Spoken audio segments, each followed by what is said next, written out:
안녕하십니까. 여러분의 안방명의 공개 크리니웰입니다. 자, 오늘은 저희의 이 의상만 봐도 소중한 분께 드리는 추석 선물 같은 시간. 특집 방송! 야, 이 준비를 많이 안 했는데도 괜찮네요, 그죠? 자, 근데 네 분은 그 진짜 한복 잘, 특히나 안남미 씨는 네. 한복 진짜 잘 어울린다. 아, 선녀 같으세요. 네. 근데 그 부모님께 어떤 선물을 드렸어요? 현금. 아, 현금. 아, 현금 드리니까 좋아하세요? 네. 매년 그럼 현금으로. 매년 현금이죠. 혹시 그러면 추석 선물을 받고 싶다는 거? 현금. 받고 싶은 것도? 요즘 뭐 그 스케줄 조금 어려워요. 네. 자, 그리고 강 박사님하고 유선희 씨 같이 네. 앉으셨어. 아, 네. 아니 네. 정말 명절에 가족 같은 분위기가 나네요. 그죠? 가족 같죠?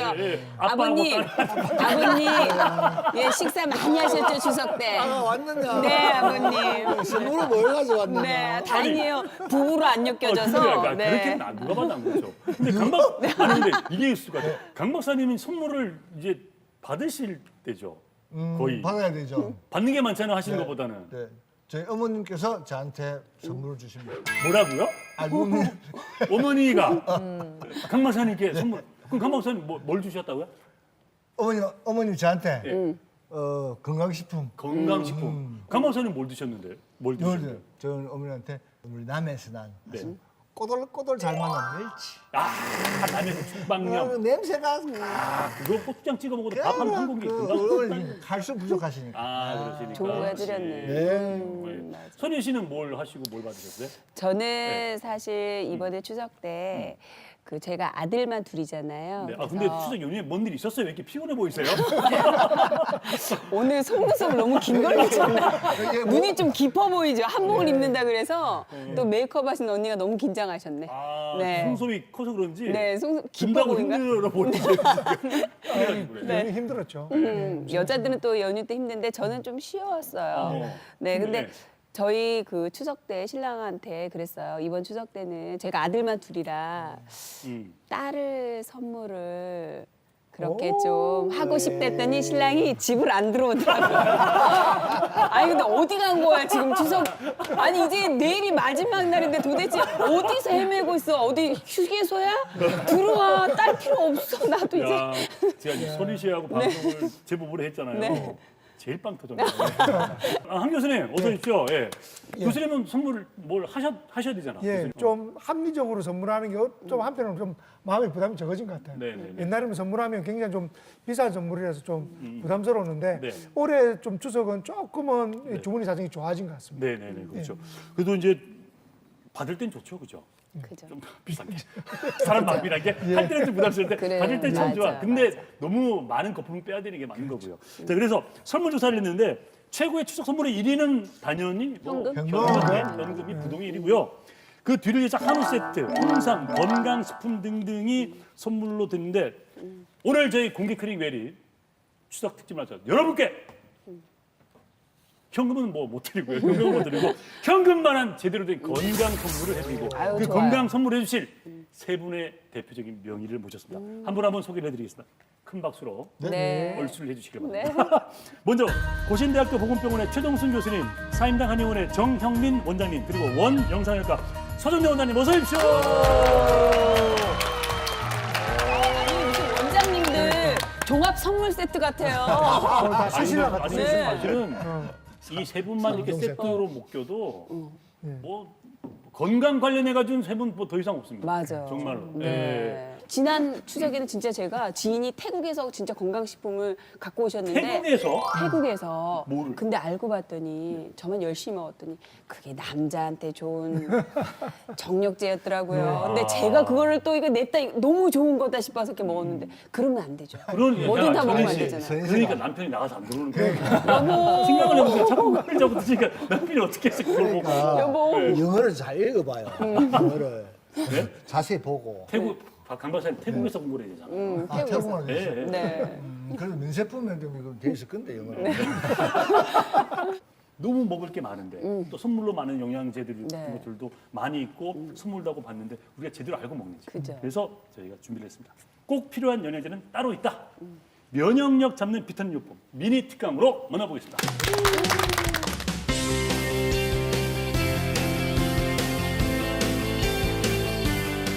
혹시 안다미 씨는 이 건강을 위해서 드시는 뭐 비타민 제제가 따로 있으신가요? 많습니다. 뭐 드시는데요? 뭐 드시- 저는 종합 영양제 일단 먹고요. 그리고 비타민 C, D, 칼슘 너무 많나요? 스피루리나 또 그리고 간에 좋다는 거, 눈에 좋은 거. 몇 개를 드시는데요? 정말 많더라고요. 그 오. 한 7, 8개. 홍삼 빼고. 많이 드시네요.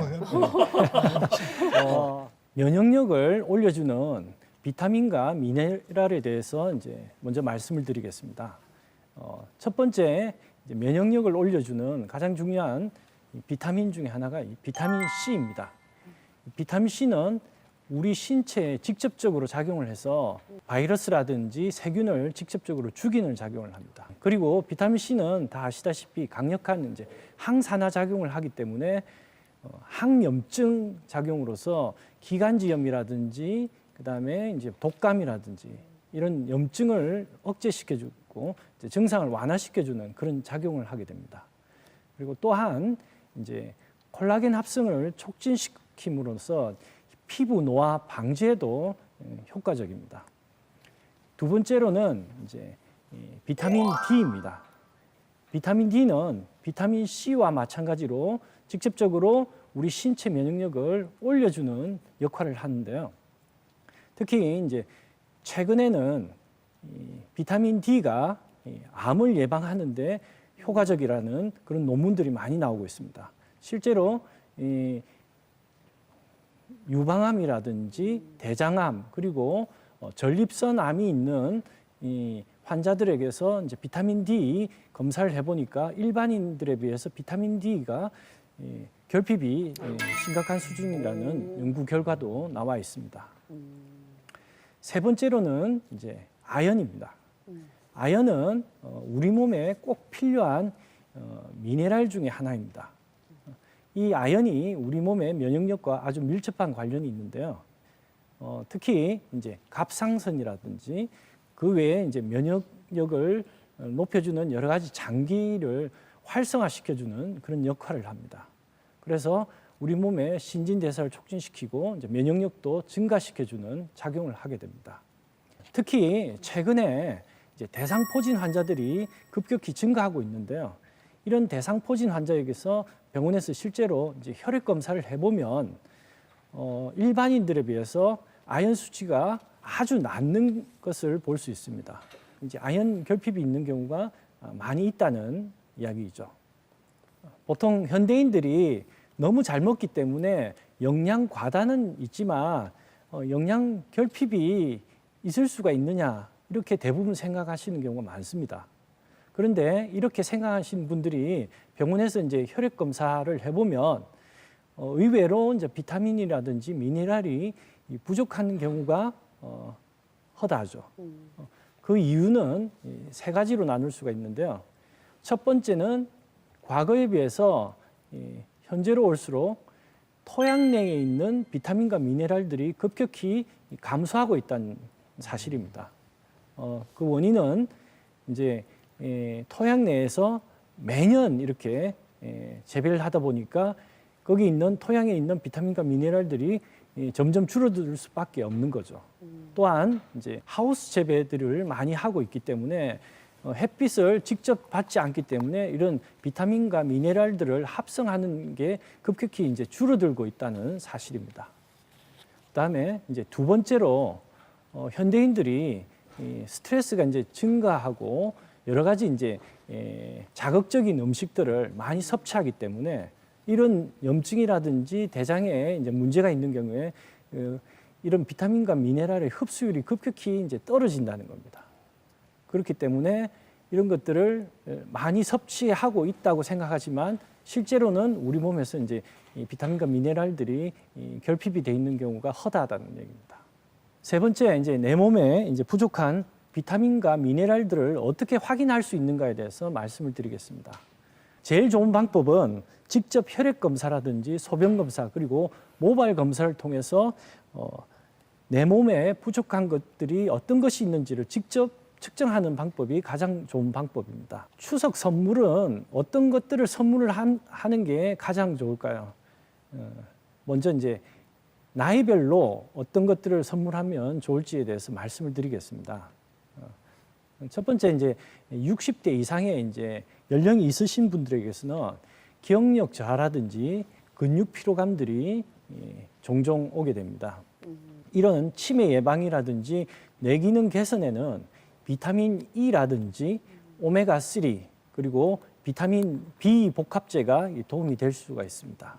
근육 피로감이 있는 경우에는 이제 비타민 D라든지 칼슘과 마그네슘 복합제가 도움이 되실 수가 있습니다.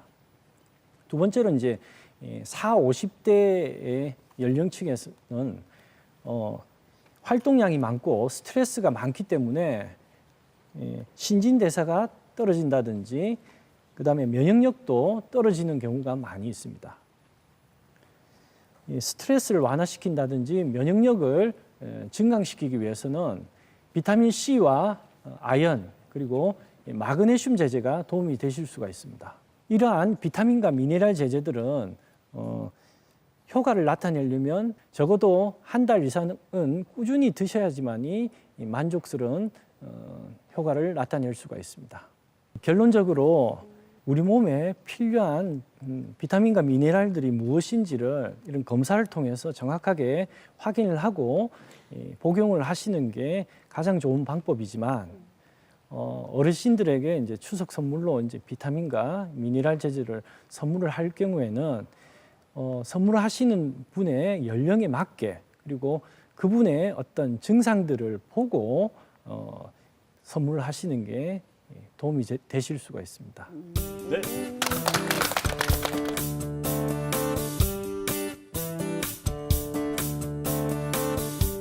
외래에서 환자분들이 비타민을 뭐 드세요라고 물어보면 네. 저 같은 경우는 비타민을 다 가져오게 합니다. 그러면 정말 맥 가방을 가져오세요. 네. 그러면 어떤 분에서는 그 자기한테 맞지 않는 비타민을 먹는 분들이 굉장히 많거든요. 근데 이게 아무리 비타민이 자기한테 맞지 않다고 해도 벌리지를 못하거든요. 네. 그렇기 때문에 저 같은 경우는 이렇게 좀 자식들한테 줄 거, 며느리한테 줄 거, 자기가 먹을 거 좀 나눠줍니다. 아. 그러니까 꼭 주치의와 상담하셔서 네. 비타민도 자기한테 맞게 처방하는 지혜가 좀 필요할 것 같습니다. 아니, 한 교수님 뭐 드시는데? 저는 비타민 C, 그다음 종합 비타민, 그다음에 유산균 제제, 네. 예 그렇게 주로 먹고 있습니다. 한 교수님도 드시네. 비타민 B 드세요. 예, 치매 예방. 걱정돼요. 야채나 과일에 비타민이 줄었다. 도대체 아, 네. 그렇지, 아까 그렇지, 그렇지. 네, 말씀하신 예, 예, 예. 어느 정도인가요? 일본 식약청에서 이제 연구 결과를 발표를 했는데요. 네. 놀랍게도 이제 한 40년 전에 과일과 야채에 있는 비타민과 미네랄들을 조사를 했고 네. 40년 이후에 네. 이제 현재 이제 2000년 초반에 검사를 해보니 이 한 20분의 1 정도밖에 비타민과 미네랄들이 없다는 놀라운 사실을 발표했습니다. 네. 40년 전에 시금치 한 단에 들어있는 비타민과 미네랄들을 섭취하기 위해서는 네. 현재는 40단 이상 정도 먹어야 된다는 거죠. 네. 네. 영양제도 영양제지만 영양제 외에도 건강을 생각해서 드시는 게 많아요. 녹용 같은 것들도 많이 드시고 홍삼 이런 것도 많이 드시지 않습니까? 그래서 각종 보약제. 근데 이 보약제를 함부로 드셨다는 건 득보다 독이 될 확률이 크거든요. 그래서 제대로 먹어야 보약이다. 이것도 우리 정현명 원장님의 미니 특강으로 만나보도록 하겠습니다.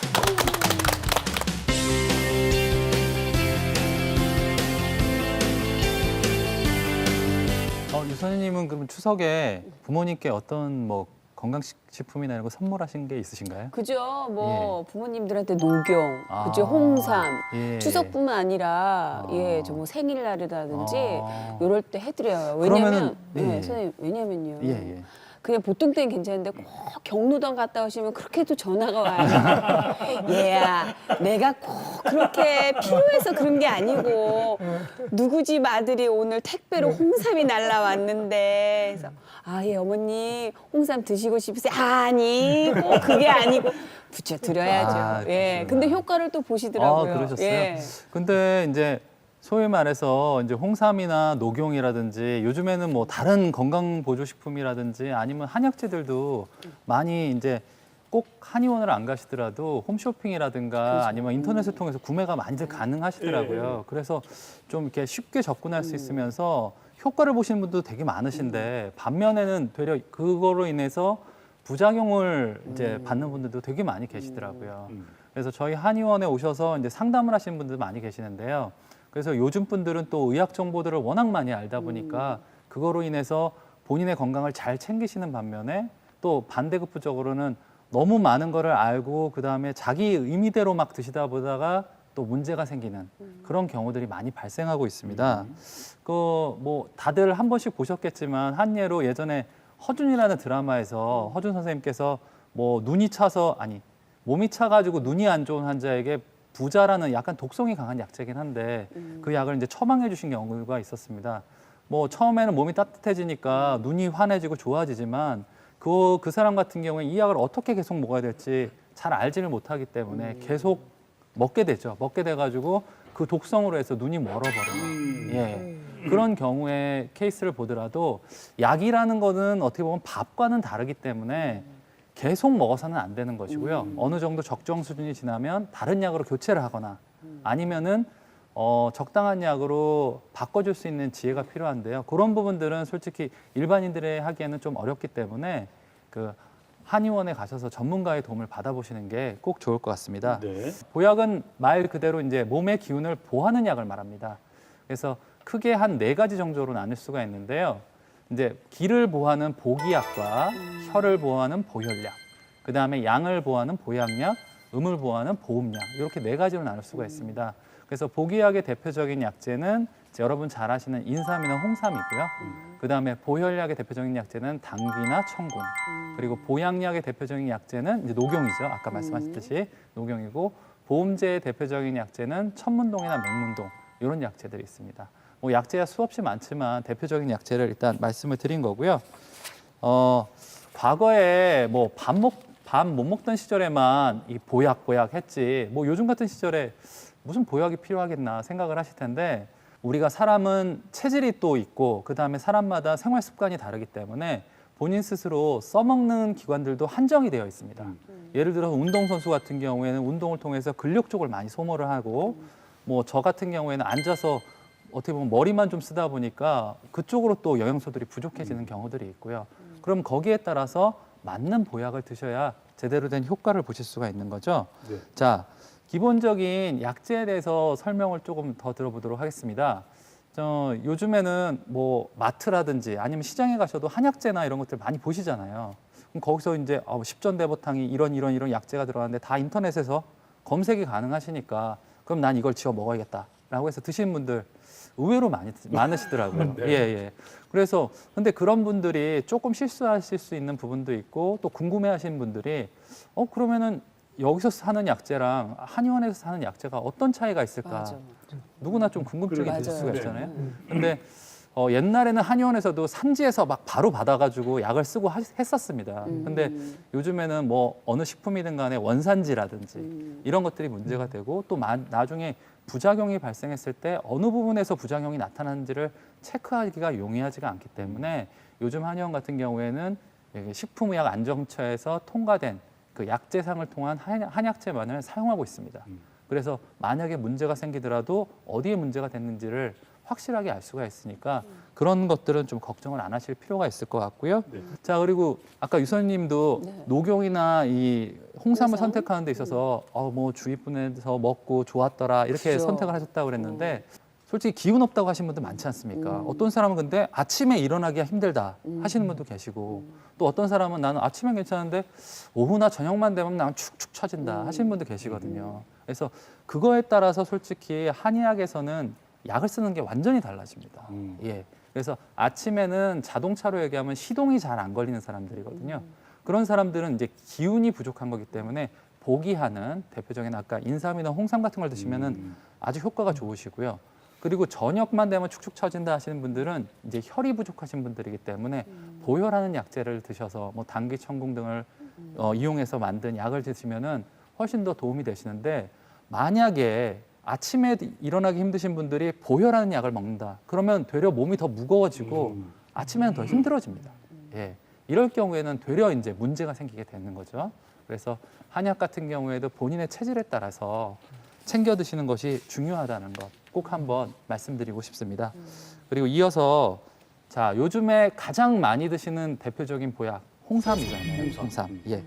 홍삼 같은 경우에는 뭐 요즘엔 다 아시겠지만 인삼을 이제 껍질째로 증기로 쪄가지고 이제 색깔이 이제 적황색이나 적갈색으로 변한 인삼을 말하는 건데요.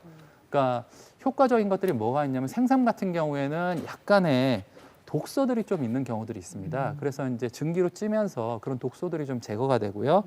그다음에 수삼과 다른 인삼에 비해서 그 대표적인 약 성분이라고 우리가 이제 알게 되는 사포닌이라는 성분이 아주 다양하게 예, 함유가 되어 있고요.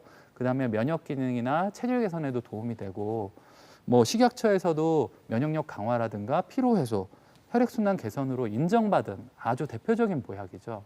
그 2015년에 그 기준 시장 규모로서 1조 3천억 원이나 된다고 그러더라고요. 홍삼이. 그래서 이제 한의원이 조금 힘들 수밖에 없는 그런 경우가 됐는데 위로의 박수를 목사의 문제예요. 자, 그래 홍삼을 고를 때 좀 이제 그러니까 어떤 제품을 하는가 저희한테도 제일 많이 물어보시더라고요. 뭐 요즘에 뭐 4년근이 좋다, 5년근이 좋다, 뭐 6년근이 제일 좋다. 이렇게 말씀을 많이 하시는데 요즘에 나온 검사 결과에 따르면 솔직히 4년근이나 6년근이나 그 영양 성분에 대해서는 큰 이제 대표적인 영양 성분이 사포닌인데 사포닌 성분에서는 큰 차이가 안 난다는 결론이 거의 나왔습니다. 그런데 이제 솔직히 인삼을 재배하시는 분들 입장에서 들어보면 4년 정도 지나면 제대로 이제 재배지가 가꿔지지 않으면 거의 썩는 경우들이 많습니다. 인삼 같은 경우에는. 그래서 6년근 같은 경우에는 솔직히 저희가 써봐도 4년근과 6년근은 효과 면에서는 조금 차이가 나긴 하는데 홍삼 같은 경우에는 그거보다는 홍삼이라는 제품을 고를 때는 그거보다는 그 홍삼에 관련된 유효 영양분이 얼마나 많이 들었는가 그거를 좀 체크해 보시는 게 보다 효율적이실 것 같고요. 그리고 두 번째로 이제 가장 대표적인 보약이 녹용이죠. 녹용. 예, 녹용 같은 경우에는 이제 사슴 뿔을 이제 사용해서 쓰는데요.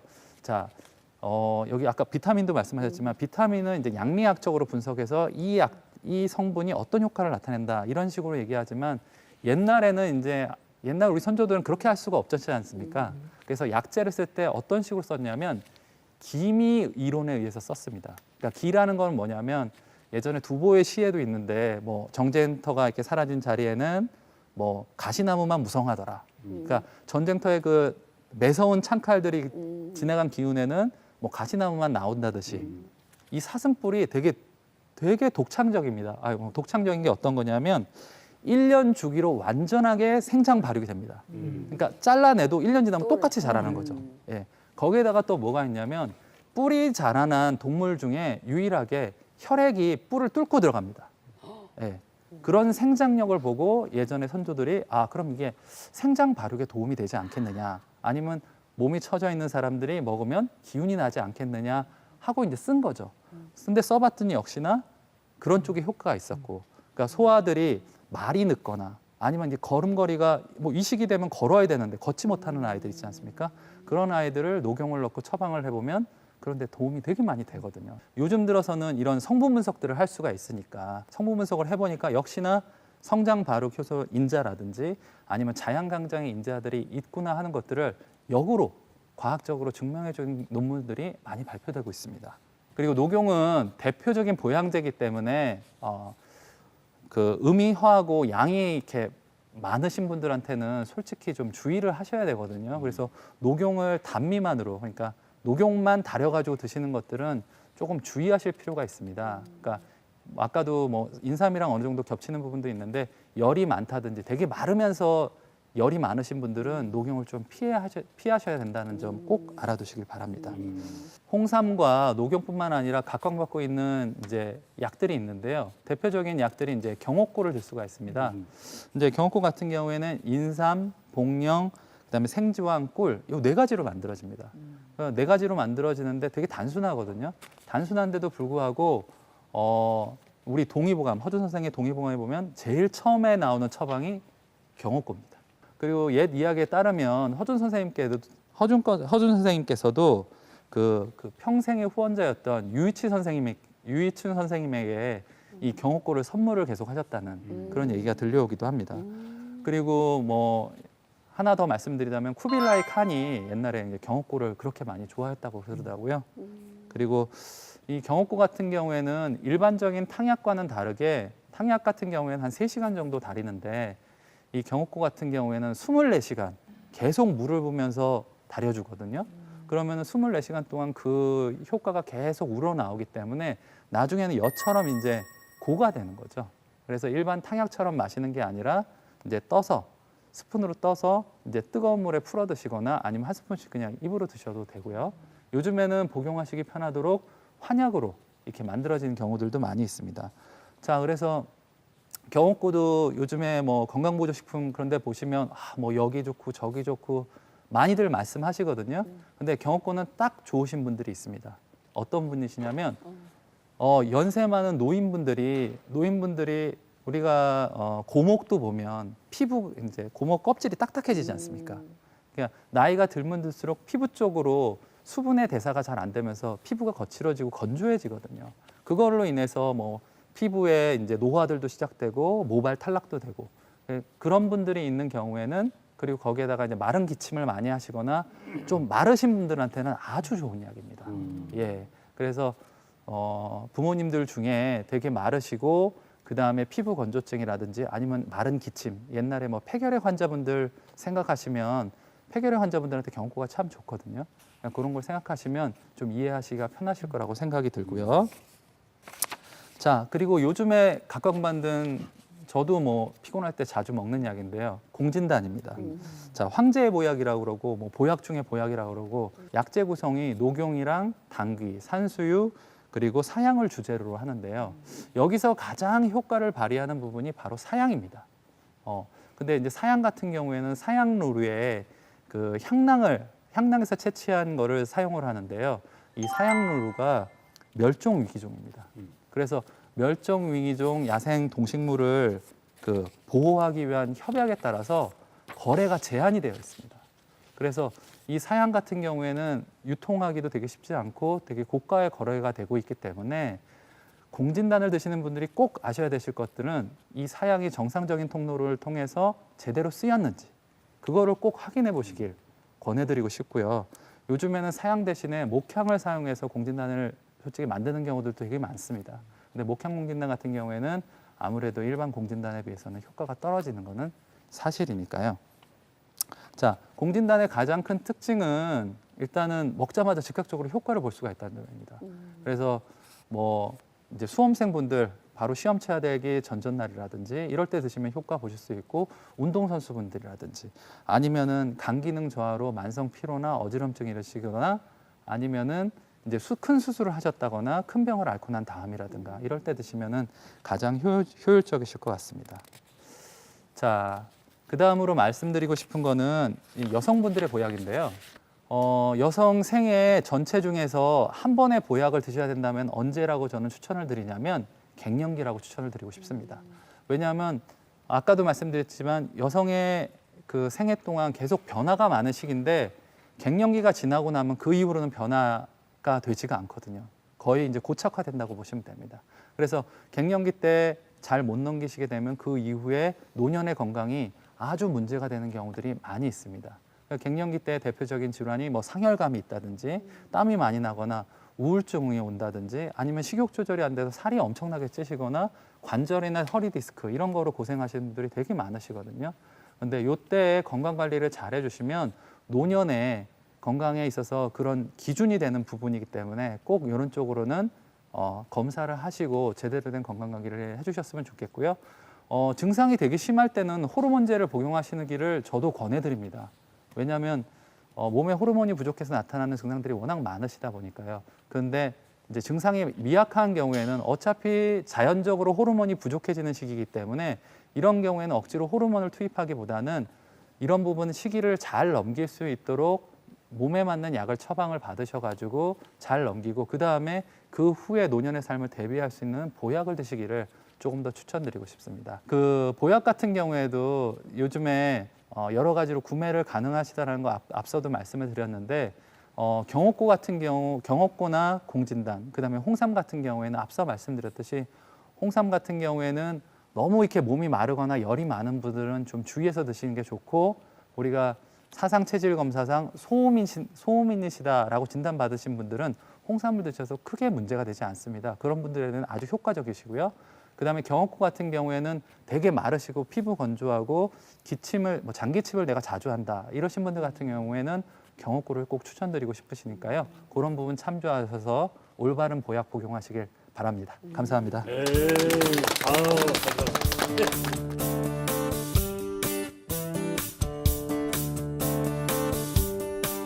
공진당, 경옥고 이런 게 사실 이 비싼 한약재가 많이 들어가잖아요. 네. 그런데 굉장히 몇십만 원짜리부터 인터넷 보면 몇만 원짜리도 있고 진짜 만 몇천 원짜리도 있어요. 뭐가요? 그래서 저는 공진당, 공진당이. 경옥고라는 이름을 붙인 한약 그러니까 보약이 있더라고요. 그게 묻는 게 이게 우리가 이제 소비자들이 이제 시청자들이 어떻게 믿고 얼마의 성분이 들은지를 뭐 이렇게 다른 약들처럼 성분이 나와 있지도 않는데 어떻게 나와 있습니다. 공진당이나 예. 경옥고를 어떻게 예. 믿고 그러니까 먹어볼 요즘에 수 보시면 요즘에 네이버 검색만 하셔도 처방전이 나와 있거든요. 예를 들면 공진단 하면 몇 그램, 뭐 녹용 몇 그램, 뭐 사양 몇 그램 이렇게 다 나와져 있습니다. 그래서 그 그램 수가 충족하게 돼 있는가가 가장 중요하고요.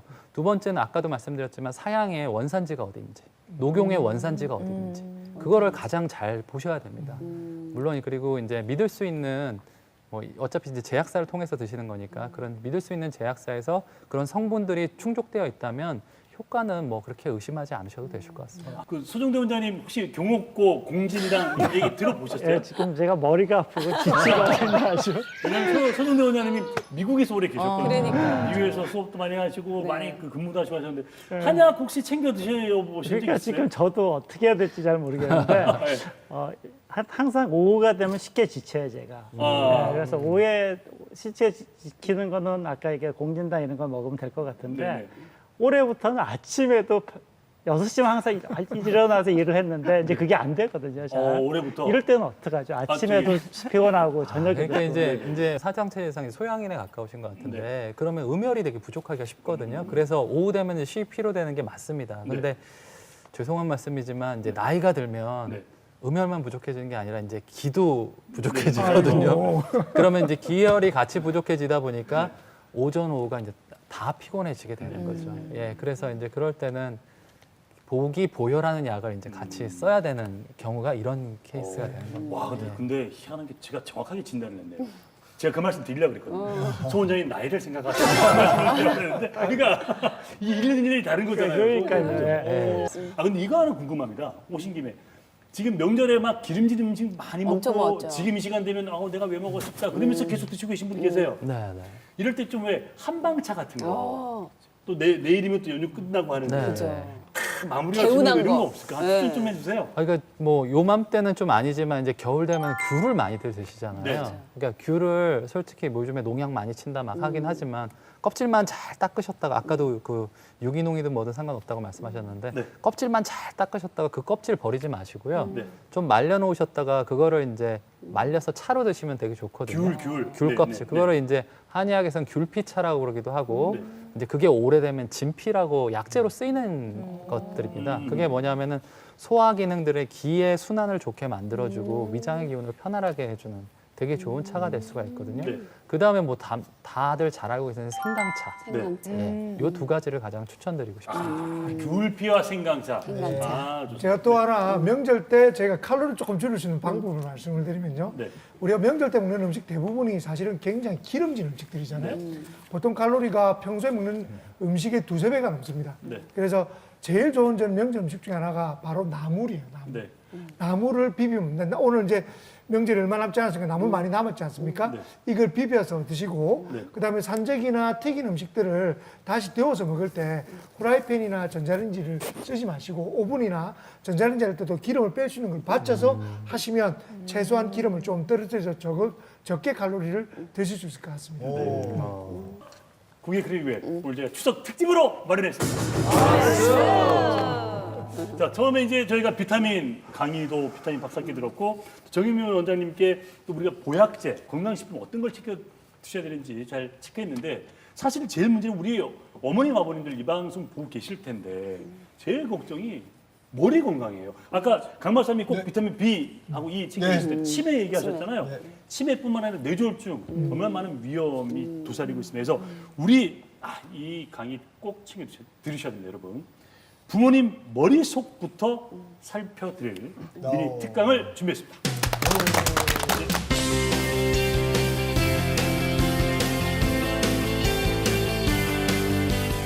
치매는 일단 영상의학과적으로 진단을 내리기보다는 어디가 치매 증상이 있는 것 같다, 몸이 너무 처진다 이런 증상을 느끼게 되시면 일단 내과나 아니면 가정의학과 그리고 정신신경과에 가셔서 내과적으로 가정의학과적으로 무슨 문제가 있는지, 그리고 인지검사, 신경정신검사 통해서 정말 치매가 있는지 일단 확인을 하셔야 됩니다. 그 다음에 이건 치매의 가능성이 많다 하게 되면 이제 영상의학적 검사를 하게 되죠. 그래서 치매의 종류가 한 거의 20가지나 됩니다. 그 중에서 MRI로 진단을 할 수 있는 질환들이 한 15가지가 되고요. 그 중에 오늘은 제일 많은 3가지, 4가지 치매 종류에 대해서 얘기해 보도록 하겠습니다. 첫 번째, 알츠하이머 디지즈를 많이 들어보셨을 거라고 생각하는데, 알츠하이머 디지즈가 한 전체 치매의 60%가 됩니다. 그래서 이 알츠하이머는 MRI상 어떤 어떤 영상을 보이냐 하면 축두엽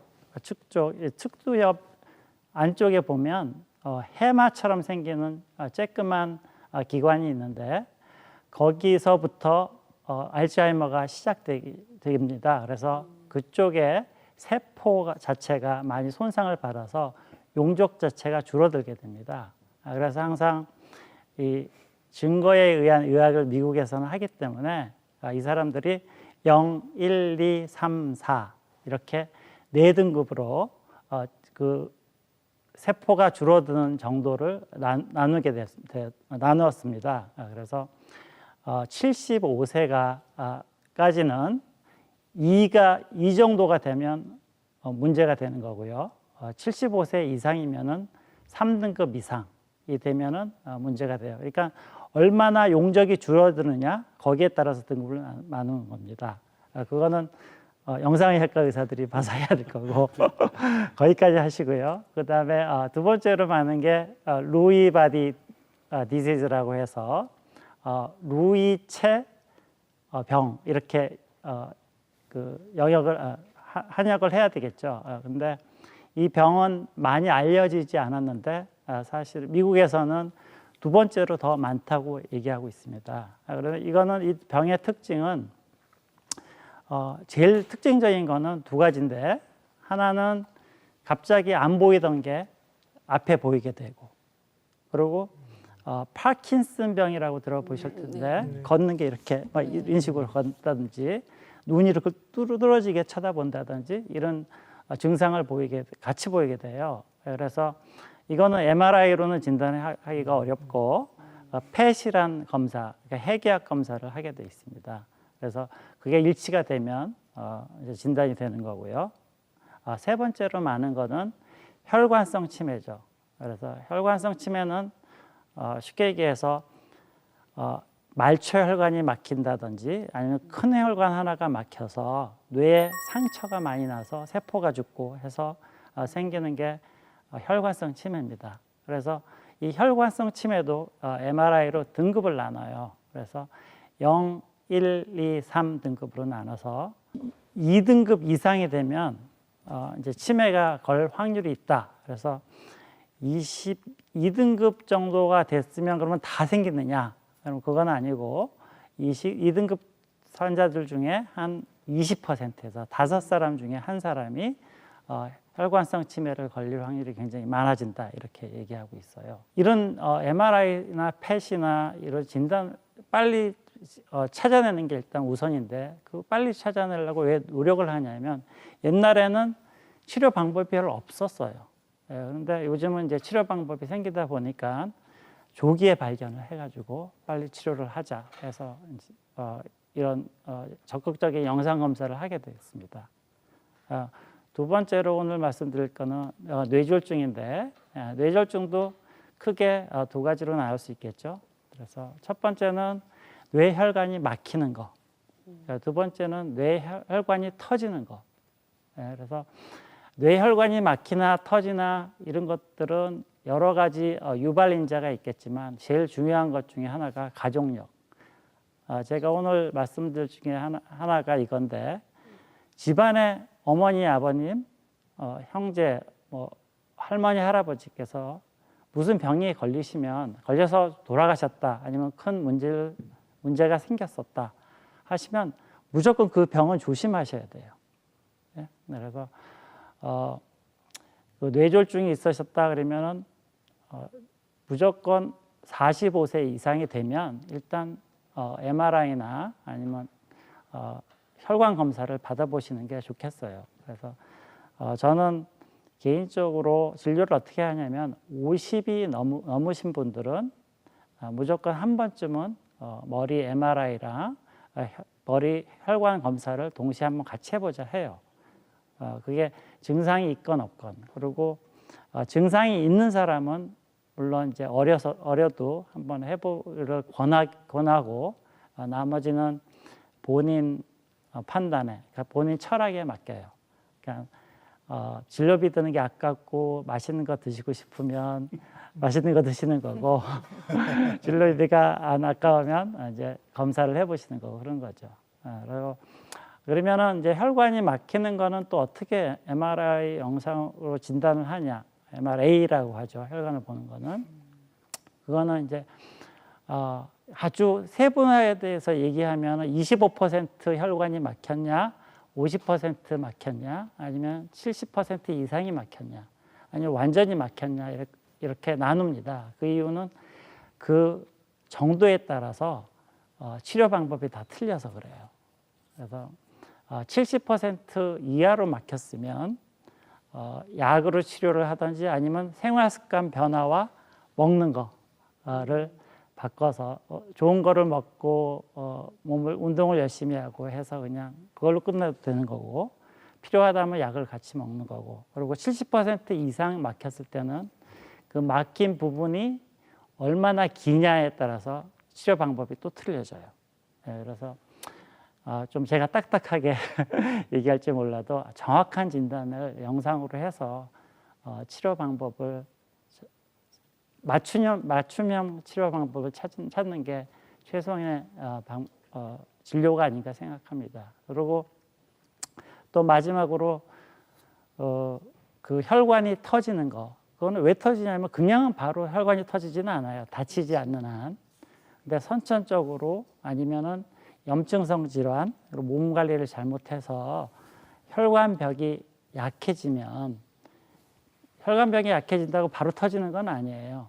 그러니까 혈관벽이 약해진 쪽으로 우리 풍선 불듯이 이렇게 볼록 튀어나오게 됩니다. 그리고 꽈리처럼. 혈압이 올라갔을 때 터지게 되는데 그래서 노인들이 밖에 나가서 겨울에 갑자기 말초혈관이 수축을 하게 되면 혈압이 올라가거든요.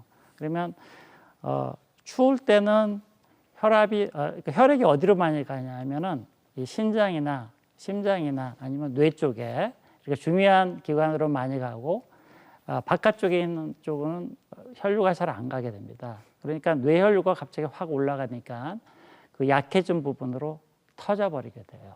그래서 이거는 빨리 그 병을 발견하지 않으면 빨리 치료를 하지 않으면 거의 죽게 되는 경우가 많죠. 갑자기 얼굴이 뒤틀린다든지 옆에 사람들을 못 알아본다든지 아니면 걷는 게 이상해진다든지 이런 경험을 하신 분들은 본인이 TIA 그러니까 이걸 그러니까 우리말로 뭐라고 하냐면 일시적 허혈증이라고 하나요? 이렇게 얘기를 해야 되겠는데 그게 있었다고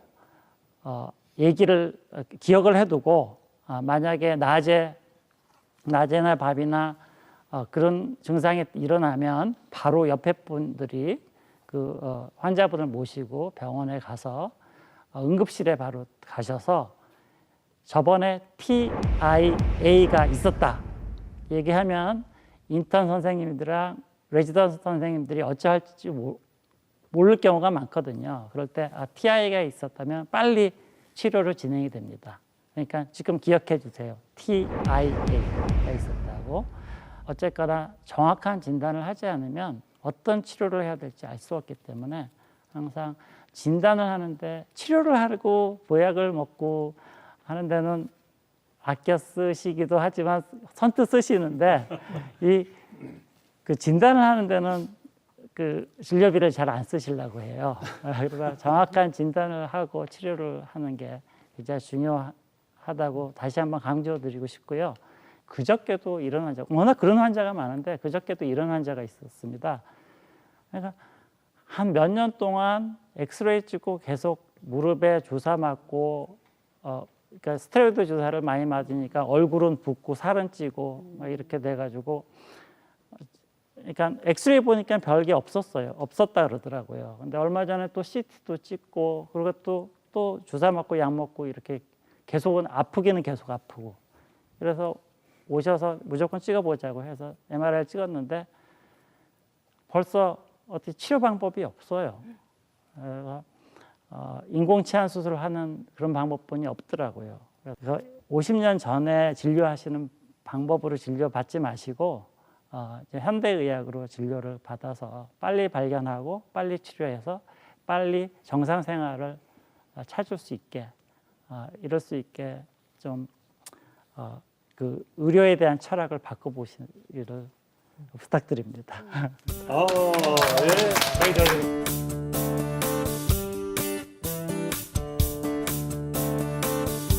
한 6년 전에 찍어보고 네. 또 2년 전에도 찍어봤어요. 찍어보죠. 왜냐면 아니 6년 전에 찍었을 때 이상 없었는데 2년 전에 찍었을 때 이상이 있었어요.